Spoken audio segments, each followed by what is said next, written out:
Nagunsa ka nay? Mangguna taon kay way kaning gulaya maunay kaunon pagkuan og bisol. So, nandito si nanay nag-ano. Sudan. Kay naana may sibuyas, maunay sago sa sibuyas. So, para daw may magulay sila, nagtanim siya ng gulay. So, nilinisan niya guys. Dito siya naglinis ng gulay niya. May tanim siya na sitaw. Itong tinangkong, unsay tawag gani? Kamuti tops. Ito guys, so masarap yan pang salad. Tapos may mga lamas na siya. Ito guys, hindi pa nabuhay. Dito lang sa bakuran niya nagtanim. Mga saluyot. Ito guys, nakita ko to sa Balot Island. Masarap to. Agikway ang tawag dito sa amin. Sa Balot Island, galing daw yun ng Indonesia. Nating yung tawag sa kanila. So yung ginagawa nila doon, ginachap-chap ng pino, tapos nilalagyan ng gata. Pag tuktukon sa bad kanila, tigmo siya gata. Oh. So masarap to guys.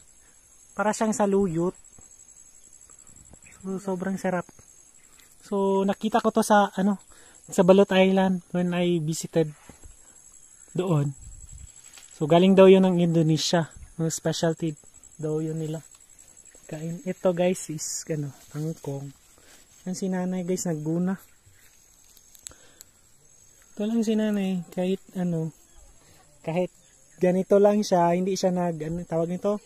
Wala siya nagsalig. Aning kamot siya.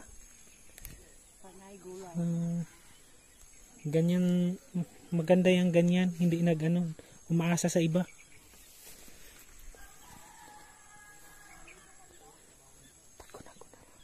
Guys, tinignan niyo yung gabi niya. Yung totoong gabi talaga. May mga tanim pa siya dito na So, tingnan natin. Marami siyang tanim dito pala. So, unsa na, anay? May alugbati. Ito, may saluyot. May gabi. Ito guys, may sibuyas siya. Ito lang sa tabi ng daan.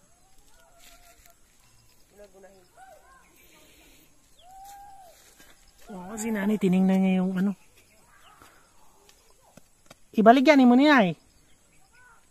Di na lang ibaligya, ikuan lang ni pang-anag, panglamas. Panglamas lang ni para mahulot ang bisol. So sabi niya for own consumption daw lang nila to. So kung may magbili, pwede rin. At least hindi na sila bibili sa tindahan mismo kasi may tanim sila. Tapos may repolyo siya dito na native. Anong tawag nito sa dito ay kulis ang tawag. Kulis or repolyo. Para siyang pechay. Masarap din to guys. Pang sabaw. Ang kuan ani naanay gulay. Ang kulang diri sa amo bugas lang. Waji bugas. Sabi ni nanay, yung gulay walang problema. Mangsudan og bugas wala. Yung problema nila is bigas, tsaka pang-ulam. So, like for example, karne. So kaya si nanay nag-alaga ng mga manok para hindi na siya bumili. So at least maganda yung ni nanay. Pila edad di mo nay? Wa ko bugada kay kadingan mo na maglonggira. Yan yang kaito. Tawa ko kada idiot ko, binta siguro. Tawa ko kada tagay. Nyoto ko nakira, di ba yan dala? Ayun ko kada tagay, kaya idiot. Binta siguro po kayo. So sabi niya, hindi niya daw alam yung edad niya kasi nung unang panahon, yung mga magulang nila, pag sabihan mo, panahon kasi guys, yung mga magulang nila walang alam sa birthday, hindi yan gina-celebrate, no? Pag sabihan mo yung kailan sa pinanganak, lang sasabihin nila, pinanganak noong panahon ng gera, panahon ng pag-ani, panahon ng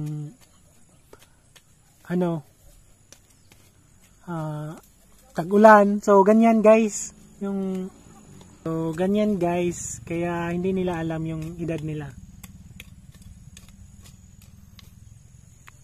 Kawawa si nanay ang nagguna. Malulusog yung sibuyas niya, oh.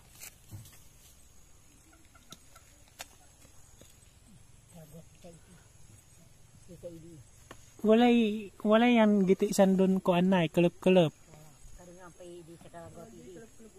Wala na, no? So, may mga tanim siya dito, guys, oh. Sana, nay?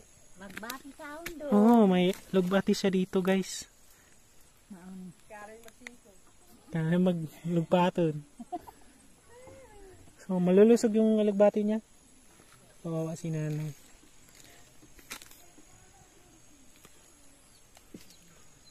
Mahal daw kasi yung bigas dito. Kaya, yung pambili nila ng gulay, pangbili na lang nila ng bigas. So, minsan, kung may walang swerte, maghapunan sila ng saging or bisul. Walang pera. Wala namang matinong hanap buhay dito. No?